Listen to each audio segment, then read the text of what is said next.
Sega.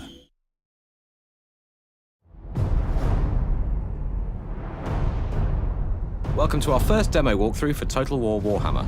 What you're about to see is a scripted version of the battle for Blackfire Pass, a set-piece quest battle between the Empire and the Greenskins. The game is very much a work in progress at this stage, but we hope you'll enjoy having a look at how it's all coming together. Now is the time, men of the Empire, to unite, for the Orcs gather. Beyond the pass, a war boss draws to him all that is foul. An Orc horde beyond imagining. As Sigmar thought, so shall we. We will become part of the legend. We will wipe the Orcs from our door. And only when this is done, when our nation has healed, shall I take up Gal Maraz for Sigmar, for the Empire, for the Warhammer! So that was Emperor Karl Franz giving his rousing pre-battle speech. He's one of the game's legendary lords, so he's a powerful general and a mighty warrior in his own right. Playing a campaign as the Empire, you'll unlock this particular quest battle as Karl Franz levels up. So the Empire's fielding a lot of artillery in this battle, but it's worth noting that you won't just be able to recruit all of this stuff right from the start of the game. There are quite a few late-game units on show here today, and the same goes for spells as well. You'll see a lot of kind of late-game, high-level stuff.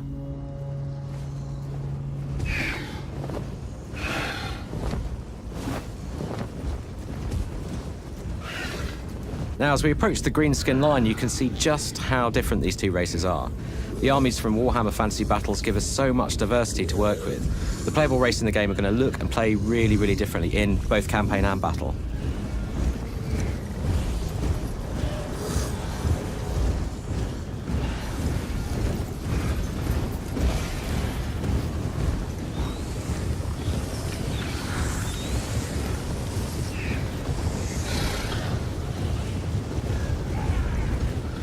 And looking out over Blackfire Pass for a second here, you can just see the kind of fantastical landscapes that we've never been able to do before in a Total War game. And this is just one geographical part of the old world.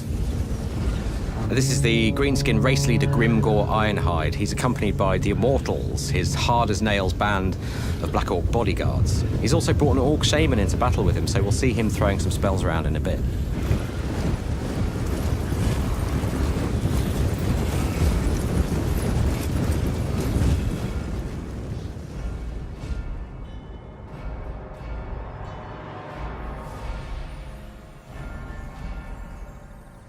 So these snickering little goblins are manning a Doom Diver catapult. And you can see a goblin fanatic there climbing into the mechanism eagerly with his homemade wings strapped to his arms. And as it fires, you can opt to take first-person control of the Doom Diver and pilot him to his doom. Now, it's a pretty wild ride, but once you get the hang of it, you can really get proficient.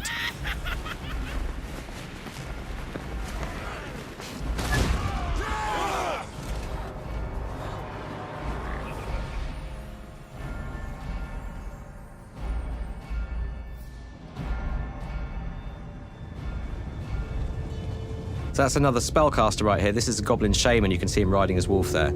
So he casts spells from the Little War magical lore.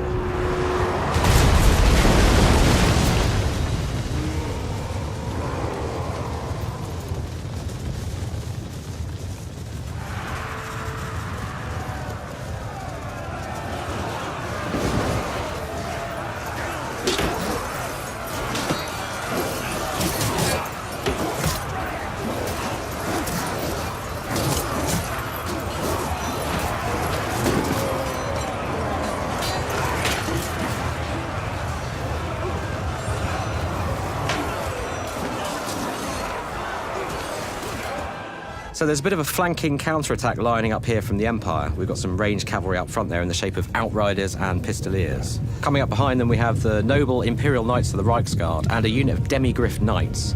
These are super heavy shock cavalry on vicious, monstrous mounts. They can withstand a real pounding, so they're really useful in longer melee engagements.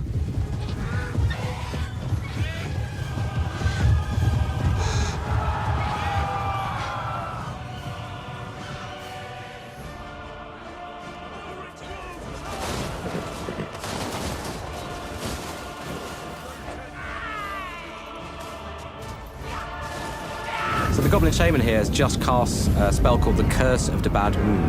Now, it's a pretty powerful, impressive-looking high-end spell, but it's worth noting that we don't want magic to be too OP. You'll have a limited pool of magic to use in every battle that recharges over time according to various factors. But basically, you're going to have to pick and choose just when to cast high-level spells like this. We don't want magic to totally dominate the game. It's more of a kind of useful supporting tool. So the demis are going in now, and you can see just the beautiful handcrafted animations at work here. I mean, you can see that throughout the battle. One thing that we're still working on is cavalry versus cavalry impacts, and in fact impacts across the board. So what we're aiming for is scenes like this to be much more punchy with more physical hit reactions from the cavalry that are struck. In short, we want to make a real kind of spectacle of these engagements.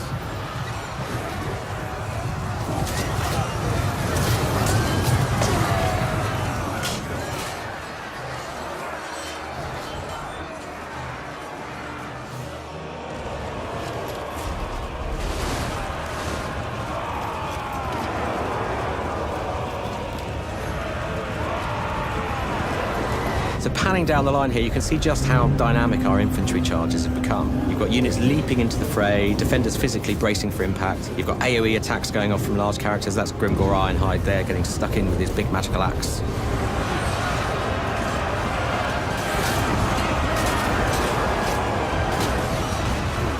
And in go the trolls at the end of the line here. Now, monstrous infantry like this have you know, lots and lots of hit points. They can mete out a ton of damage with those big attacks as well. And these guys are also, as you can see, partial to puking acid bile all over their enemies.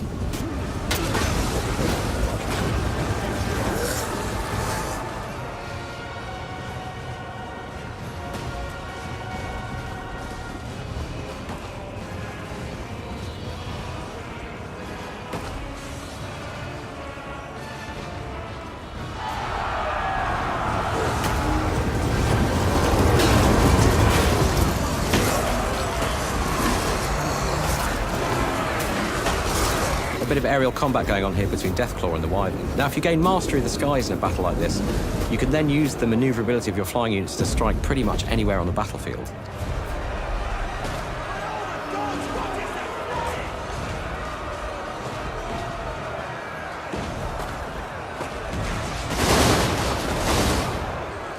And as the Wyvern comes down here to attack these state troopers, you can see how each of these big monsters has some really spectacular combat animations. It really brings them to life and gives them tons of character.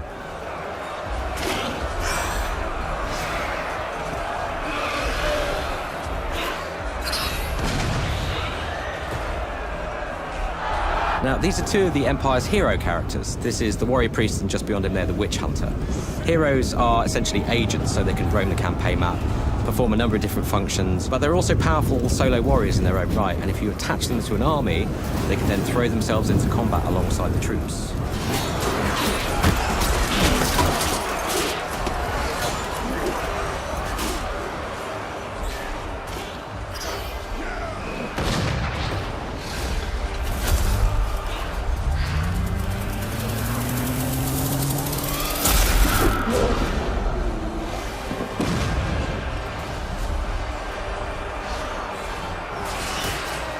So this is the Orc Shaman casting one of the spells from the Big War magical lore. So he's casting the Foot of Gork here, which is he's literally summoning the Orc god Gork to stamp his enemies into the dust, which is, as you can see, bad news for the Luminarch and the steam tank nearby.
And finally, the Empire's celestial wizard is summoning down the Comet of Cassandora.